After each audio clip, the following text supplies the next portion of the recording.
What's up, world? This is Kahlis, Kahlis 8 on all platforms. Shout out to Ghana, shout out to the motherland from the States right now. What's good? Hey there, wonderful viewers. Welcome back to ghfrictv, where we bring you stories from around the world that will make you laugh, learn, and feel inspired. Today, we're thrilled to have you with us once again. So, Carlos, let me ask you, how is life in the States?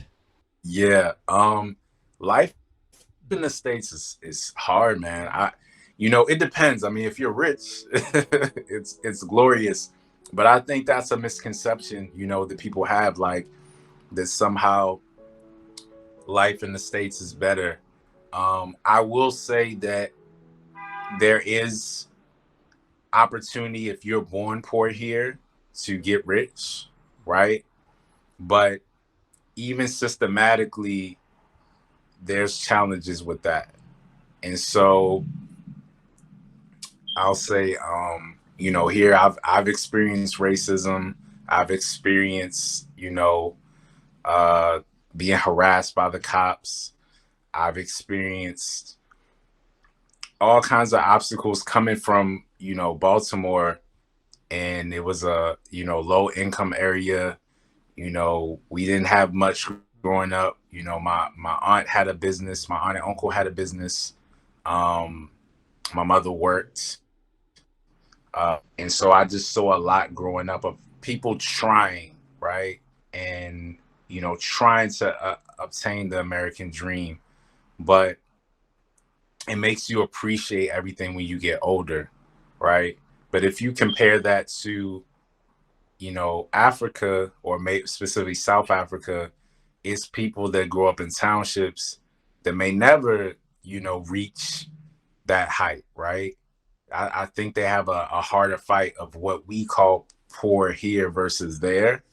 Um, poor there, man, you ain't got no electricity, or you ain't even got a, what I mean? At least I think, we had that. We had like the basics. Um, and so, but it is, at least for me growing up, I grew up in an Afrocentric household. And so I always longed to go to Africa. Identity here in the States, I think we have an identity crisis, when it comes to colorism and where we're from, being in touch with our roots. Black culture, what is Black culture? Do we control the narrative, or is it something that's fed to us? And I would say my experience as a Black American changed when my first time going to Africa, my first time going to South Africa. uh, it really changed my perspective of what culture is and what it should be. Let me ask you, what are some of the things that foreigners should be cautious of or avoid whenever they come to the States? Yeah, man, just don't walk at night. don't don't just be, going places without knowing where you going. Don't look like a tourist. Um, catch a Uber if you can instead of walking. Uh, Definitely try to avoid interactions with the police, if you can avoid it. And just be mindful that when you are places, because I think there is a privilege, especially like you coming from Ghana, it ain't too many people there that don't look like us. Y'all are the majority. We are the majority there. And so you have to remember, or you will see for the first time in your life, where you not, where being Black is more of a thing. In Ghana, it's like, I'm Black, you Black, we Black. Like, it don't matter. But here, it's like, oh, you Black. And yeah, it's like you might not be in the same space. I've worked at jobs where I was the only Black manager or whatever. So I know what it's like to occupy a space where I'm not, I'm the only one. And so just be mindful of that, but also, be open to the culture and the people, because, I think there is a misconception that Black Americans don't like Africans, and that's not true. And so, of course, there's the minority of people, and those people are just bad people.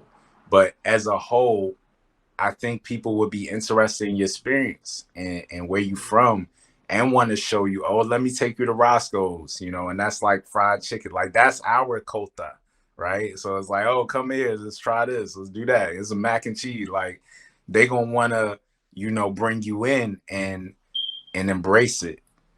And probably ask you, yeah, your favorite Afro beats artist or something.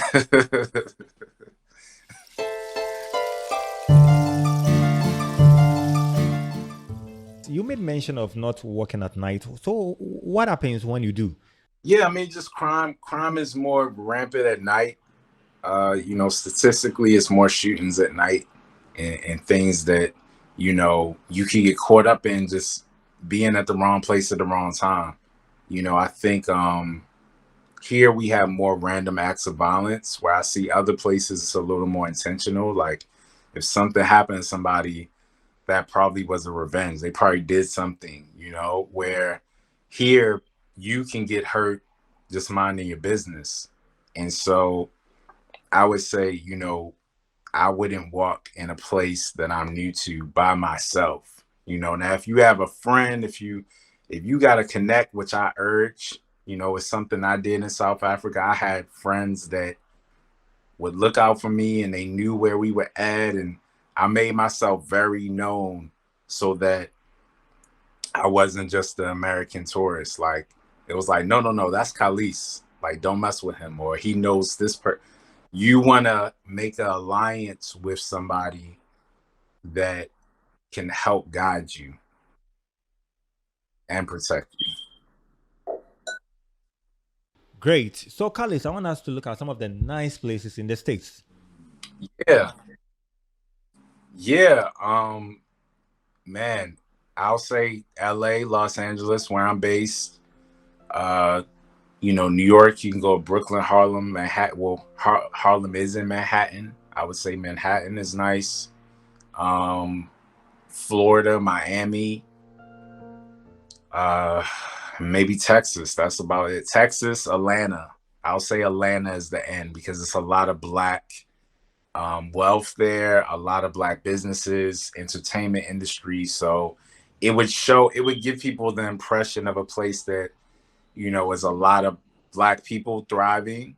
Some not so much. I wouldn't say the majority is. We still are, when it comes to the wealth gap, in the minority, but in these designated sections, in these bubbles, in these cities, we do have sectors of Black people that are like doing really well and providing opportunity. And so if I was a Black person from Africa coming to America for the first time, I would go there, in a city where it's a lot of Black people and representation of them doing well.